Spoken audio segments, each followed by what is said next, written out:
to this video. She said, what you know about love? I'll tell you everything. I got what you need. Woke up in the store and get what you want. Go ahead, you get what you please. Alright, GG Squad, I am outside, and like I said, I'm just going to give y'all a quick story time. And today's topic I chose.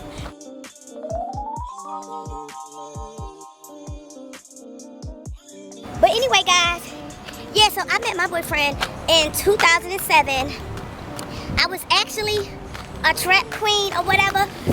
Basically saying I was in the streets, I was hanging in the streets, I was selling drugs.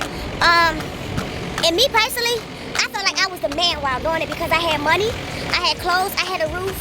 I even had a car at one point in time, but you know, back in the early 2000s, people really wasn't driving cars in the hood. Everybody was like either on foot or on bikes, but they had cars to drive, but we just chose not to drive. I was doing my thing. I done been robbed, stabbed, set up, and I also been shot at. I'm pretty sure those of you that have heard a bullet fly across their head, they know what the sound sounds like. And yeah, I heard that. I heard it, and that was my very first time in my whole entire 35 years of living. That was my first time hearing that sound. So when I asked Sharif about it, and guys, when that bullet flew past my ear, me and Sharif, we was running. It was like I was running right here and he was running beside me. Only thing he saw was me jump over a freaking high-ass barbed wire fence. Flat on my face. So he came to my rescue, and I said, yeah, boo, a bullet just flew past my head. And man, he said, come on, get up. And we got up and we ran all the way to the house. So after that shootout incident that we had, things seemed like they started getting worse. People started to hate on me and Sharif even worse. Sharif had haters, and since I was his girlfriend, you know, the haters started to hate on me. But the money started getting bigger. And I could just remember me and Sharif riding around, getting money, making plays. He had it, I had it. Well, technically, he had it, but we're gonna get into that in later on in the story. But anyway, Sharif had it, I had everything I wanted and needed. Sharif had everything he wanted and needed. And it was just like the haters, they was just gassing us up. You know, just making our heads big, like, okay, since they hating on us about that, let's see if we get this and see how much more they would hate. So anyway, we making money, doing what we doing, looking good, dripped up, sauced up, until October 2007. What's the worst day of, well, it wasn't the worst day of my life, but I just felt like my life came to a complete stop. October 2007, me, Sharif, and like two of his homeboys, right? We had just came back from paying the rent. So Sharif drops me off back at the house, and him and his homeboys, they proceed to go on a block, you know, to make that money. So, next thing you know, like an hour later, not even an hour later, like 20 minutes later, because like I said, we had cars, but didn't nobody really drive them unless we was going out the neighborhood. We was either on foot or on bike. So like, Sharif and them dropped me off at the car, they left the car at the house, and then they proceeded to walk on foot to the trap house. So they walking on foot to the trap house. 20 minutes later, after they leave, I get a phone call saying, "Hey, I'm up here by the 210 fish market, the feds got me." So man, I runs up there, and lo and behold, they had my little love thing in the back of the police car with handcuffs. So I'm like, what's going on? Comes to find out that when Sharif, he had just did some time. He had did like 8 months or something, and he was only out for about like 8 months. So Sharif did some time, they got out, but when Sharif did some time, he did some time for some charges, you know, that consequences was 8 months behind it. Look at this dog, man. Consequences was 8 months behind it. So he did his 8 months like a G. Sorry, y'all, I'm looking to make sure this dog ain't going, and my head kind of still hood. So anyway, he did his 8 months like a G, and when they charged him with the charge, he also had a possession of firearm charge, possession of firearm by felon charge. So when he was going to court doing all his stuff he had to do, that charge just somehow disappeared. So we thinking, oh, you good, you off, they dropped the gun charge. No, no, no. They did not drop that gun charge, y'all. The feds picked up that gun charge. So if y'all fighting court cases for the state and y'all got a whole gun charge and that gun charge just vominos, take off, torpedo, disappear, oh no. Them charges was not dropped, honey. Them charges was not dropped. The feds picked it up. So meanwhile, Sharif doing his 8 months and whatnot, they free my baby. Like I said, me and him out there, we just met after he get out from doing them 8 months. So we met, we chilling, whatever. 8 months later, the feds come back and pick him up. So I runs up there to see what's going on with my little love thing. And they telling me that he got an outstanding warrant for possession of firearm by a felon, but we knew what it was. Like I said before, the state dropped it. Well, the state didn't drop him. The feds picked up his gun charge. So after he got out from doing them 8 months, we had a little 8 months together. Mind you, we had just met and we was just getting to know each other. But I been heard of Sharif, but I ain't want him because he had all the ladies and he had too much going on. And then the girls that he was dealing with, they won't hit on nothing. But anyway, the feds came and picked him up. I held Sharif after the feds came and got him. I went up there faithfully to go see Sharif. I wrote him faithfully and I answered the phone faithfully. I kept money on his books faithfully. And I did that. And I did all that for 2 years. So I did what I had to do as a woman. But that last phone call we had, no, because other people was saying that, oh, just wrote my nigga Sharif and all this. I just feel like if you got all these other females writing you and sending you letters, you don't need my letters. So since you want to have pen pals and pay pals and J pals or whatever, let you do you. But before we ended things, well, before I ended things, I don't even think, before I ended things with him, I called him, he called me and I let him know that you're going to be gone for 9 years. I want to wait for you, but it's hard. I already know that it's going to be hard. But y'all, to be for real, since Sharif was gone, during them 8 damn years, I ain't have no babies. I didn't get married. And I didn't even have no real relationships. Like, I told him that, yeah, that's 8 long years, 9 years. I don't know if I can do it, but we can always be friends. I'm still going to be your friend. And I'm still going to look out for your kids or whatever. And I told him that. And I just said, I don't know where I'm going to be at from 8 years. But if I'm single and I'm not married and I don't have kids, I would definitely find my way back to you. Lord, so this man, like I said, I was there strong for 2 years, held him down. When he left me all his stuff. He left me all his money. He left me his cars. And he left me his, he left me the apartment. So like I said, I held all that down for 2 years until this one day I got into some beef. And I got into some beef, so I had to basically vacate the state. Man, it was like I was getting into beef back to back. Like I had to bust somebody in the head with a bottle. And I'm not bragging, but I had to bust somebody in the head with a bottle. I was chased down in a car by a whole bunch of faggots. I had to mace a group of kids. And the only reason why I maced those group of kids is because those group of kids thought they was grown. They thought I was like 21, 22. So I maced some group of kids because, you know, back in the days, kids was grown. They thought they could fight a grown woman. So I maced all of them. And the one girl said it tastes like taco sauce.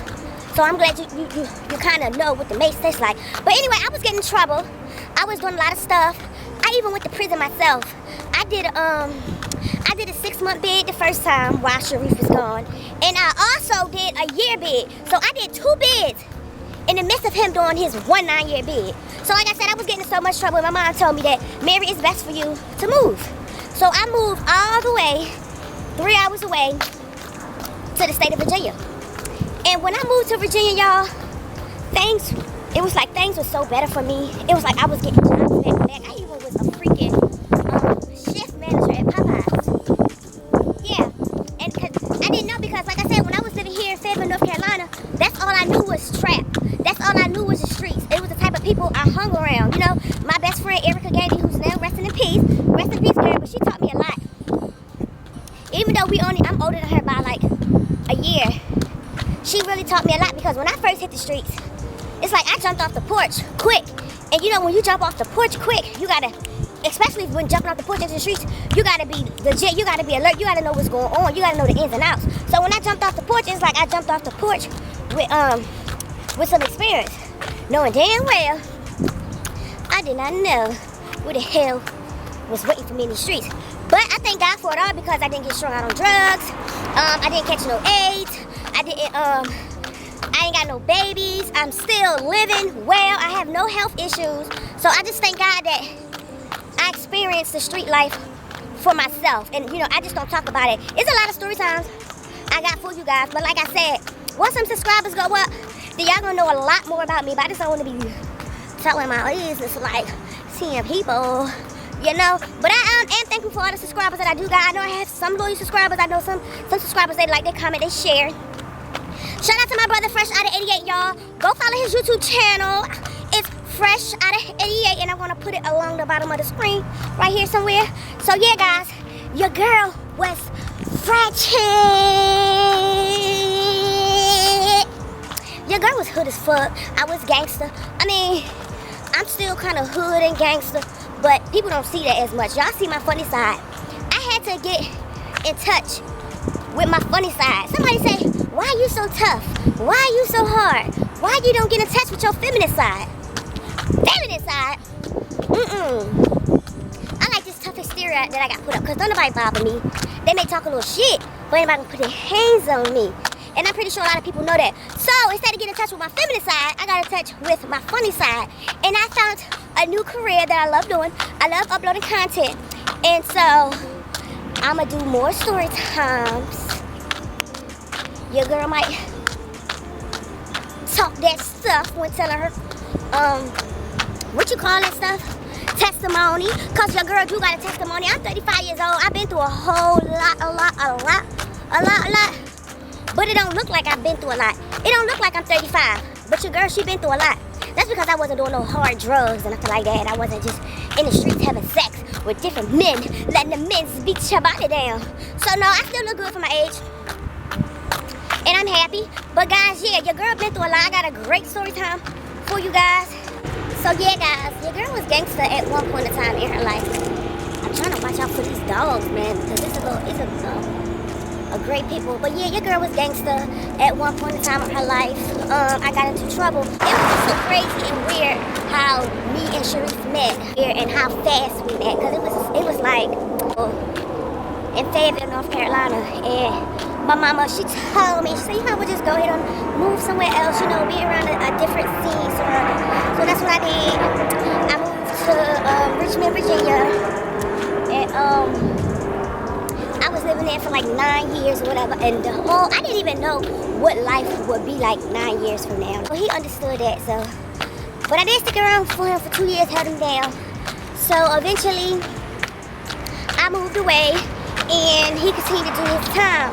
But I would say he did try to keep in contact with me, you know, towards the end of his time because of Facebook.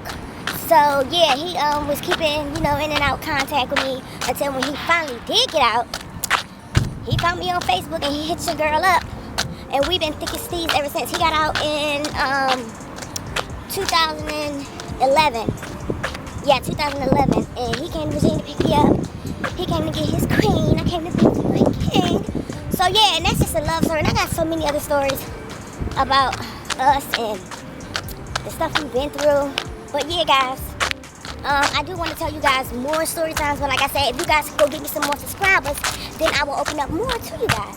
I will feel a little bit more comfortable talking to, you know, more than just like 10 people. Not necessarily saying only 10 people, but I'm pretty sure it's more people that watch me faithfully, that like my videos, that comment, that share. So, yeah.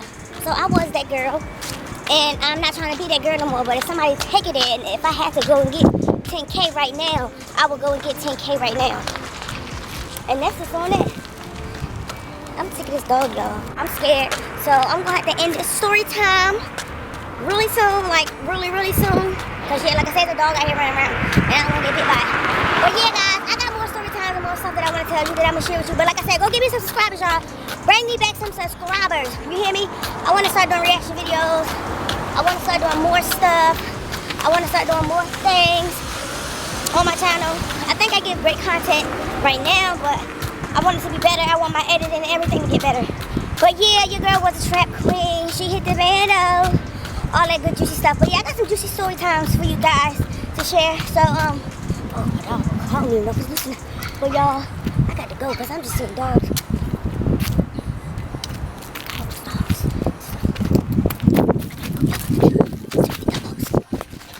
Jingle bell, jingle bell, jingle bell rock.